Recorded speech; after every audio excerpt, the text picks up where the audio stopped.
अस्सलाम वालेकुम नाजरीन, आज हम जायज़ा लेंगे कराची के मेयर के इलेक्शन का। आपने देखा है कि बड़ी दिलचस्प सूरत हाल है जिसमें 173 वाला बंदा जो है वो जीत गया है और 193 वाला हार गया। यानी अक्सरियत जो है वो अक़लियत में बदल गई है, अक़लियत जो है वो अक्सरियत में बदल गई है। और पाकिस्तान की जमहूरियत का ये ख़ासा है कि यहाँ कुछ भी हो सकता है। अक़लियत वाला अक्सरियत और अक्सरियत वाला अक़लियत में तब्दील हो सकता है। ये पहली दफ़ा नहीं हुआ, माजी में भी ऐसा होता है। आपने देखा कि शुरू से ही जब से ये प्रोसेस शुरू हुआ था, तकरीबन 1 साल हो गया इस बल्दियाती इलेक्शन को, मुख्तलिफ मराहल से गुज़रा, जिसमें हाई कोर्ट तक गई, पटिशन्स हुई, हर लेवल के ऊपर केसेस लड़े गए, बड़ी मुश्किल से ये इलेक्शन का इनकाद हुआ और तकरीबन 1 साल हो गया ये सारा प्रोसेस मुकम्मल होते होते। आपने देखा पहले ही पाकिस्तान में बल्दियाती इलेक्शन कोई हुकूमत करवाती नहीं है एक तरह से। अगर ये हुआ है तो ये भी बड़ा डिस्प्यूटेड इलेक्शन रहा है हर हवाले से। पहले हल्का बंदियों के हवाले से डिस्प्यूटेड रहा कि हुकूमत ने मनपसंद हल्का बंदियाँ करवा लीं। आपने देखा MKM, जमात इस्लामी, तमाम जमातें जो हैं वो अदालतों में ही रही हल्का बंदियों के हवाले से और मुख्तलिफ बल्दियाती इशूज़ के हवाले से। बाद में आपने देखा कि यहाँ तक सूरत हाल आई कि इलेक्शन हो गया। होने के बाद बाकी सिंध में वाज़ेह अक्सरियत मिली पाकिस्तान पीपल्स पार्टी को, कराची में भी अददी अक्सरियत हासिल थी। लेकिन जब पाकिस्तान तहरीक इंसाफ ने और जमात इस्लामी ने इत्तेहाद कर लिया तो इत्तेहाद करने के बाद इन दोनों जमातों का नंबर 193 हो गया, जो कि बहुत वाज़ेह अक्सरियत थी। लेकिन हुआ क्या, उसी वक्त से ही दावे नज़र आ रहे थे और पाकिस्तान पीपल्स पार्टी दावे कर रही थी कि वो हर सूरत अपना मेयर बनाएंगे और डिप्टी मेयर भी अपना ही बनाएंगे। आपने देखा कि ना सिर्फ उन्होंने दावे किए बल्कि ये सब कुछ करके दिखा दिया और तमाम नंबर्स को बदल दिया। बहुत सारे चेयरमैन्स को आपने देखा गिरफ़्तार कर लिया गया और बाद में उनके प्रोडक्शन ऑर्डर्स के बावजूद भी उनको वहाँ तक हाल तक नहीं पहुँचने दिया गया। और जो PTI के फ़ैसले के बावजूद उनके चेयरमैन्स जो हैं, कहा गया कि वो वोट डालने नहीं आए और अपनी मर्ज़ी से नहीं आए। हालांकि हकीकत सबके सामने है कि उनकी गिरफ़्तारियां और बाकी चीज़ें जो हैं वो सब हर बंदा देख रहा था और नोटिस कर रहा था। देखना ये है कि ये जो मुसोलिनी वाला फार्मूला है फाशिज़म का कि ताकतवर लोग जो हैं वो ताकत के ज़रिए सियासत के ऊपर काबज़ हैं और हर तरह से ताकत अपने हाथ में रखना चाहते हैं, जबकि पूरे सिंध में पीपल्स पार्टी की हुकूमत थी।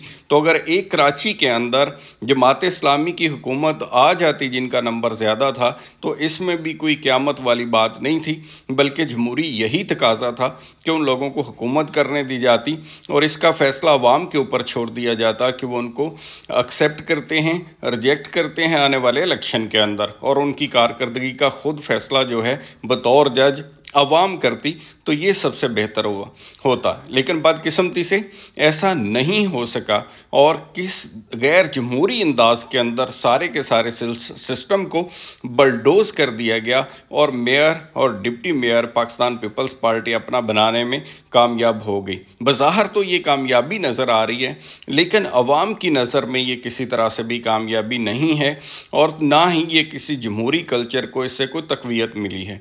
असल जमहूरी सोच जब तक परवेल नहीं करती उस वक्त तक पाकिस्तान के इंतखाबी सिस्टम के ऊपर सवालिया निशान रहेगा। और ये एक तरह से उन जमातों को डिस्करेज करने वाली बात है जो छोटी जमातें हैं, जिनकी हुकूमत अभी पूरे मुल्क में या सूबों में नहीं आई, कि वो किसी तरह से भी ख्वाब भी ना देखें ऐसा कि उनकी कभी पाकिस्तान के अंदर हुकूमत आ सकती है।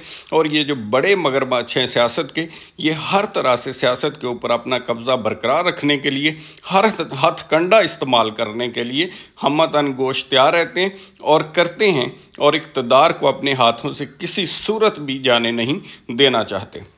यही हुआ कराची के इलेक्शन में भी और यही सारी तस्वीर जो है उसको जो बज़ाहिर मुमकिन नहीं था उसको मुमकिन कर दिखाया। दूसरी तरफ आप देखेंगे तो उसके अंदर ये बात भी आप देखें कि अदालतों के अंदर जितने भी मामला आ रहे हैं तो उसके ऊपर भी कोई अमल दरामद नहीं हो रहा। हुकूमत जो है वो अपनी मर्ज़ी कर रही है और एक तरह से जिस तरह के फैसले कर रही है और आलानिया कह रही है पार्लियामेंट के अंदर कि हम अदालत का हुक्म नहीं मानेंगे, हम अदालत के इतने मेंबर बेंच को नहीं मानते, हम अदालत के इतने मेंबर बेंच को मानते हैं। यानी किसी तरह से भी लॉ एंड ऑर्डर सिचुएशन जो है वो बिल्कुल ही एट स्टेक है, और ना कोई कानून को हुकूमत मान रही है, ना किसी ज़ाब्ते को मान रही है। जहाँ जिसकी हुकूमत है वो अपनी मनमानी कर रहा है और वो अपने तरीके से ही निज़ाम को चला रहे हैं। दूसरी तरफ अगर वर्कर्स का देखें तो उनके घरों के अंदर तोड़ फोड़, मार कटाई, ये वो सारा जो कल्चर है किसी तरह से भी जमहूरी नहीं है, या पॉलिटिकली भी किसी को भी पाबंद नहीं किया जा सकता कि वो कौन सी जमात को ज्वाइन करे या किस जमात को ना ज्वाइन करे। ये लोगों की स्वीट विल के ऊपर है कि वो किस जमात के साथ अपनी सियासत करना चाहते हैं और अपना किरदार अदा करना चाहते हैं। अगर यही रवैया रहा जो कि कराची में है, तो फिर जो छोटी जमातें हैं उनका और भी इत्मीनान उठ जाएगा सियासत से, और एक लंबी जदोजहद के बावजूद भी अगर उनको पता हो कि वो हुकूमत में नहीं आ सकती और उनका किसी भी वक्त जो है बड़ी सियासी जमातें उनका हक जो है वो छीन लेंगी या इक़्तिदार में किसी सूरत नहीं आने देंगी, तो ये बड़ी काबिल मज़म्मत बात है। इसके ऊपर दोबारा जायज़ा लेने की ज़रूरत है। अगर बर्दाश्त शो की जाती, ग्रेस शो की जाती, तो उनके मैंडेट का एहतराम किया जाता, तो ये और भी अच्छा कल्चर और हुस्न होता सियासत का,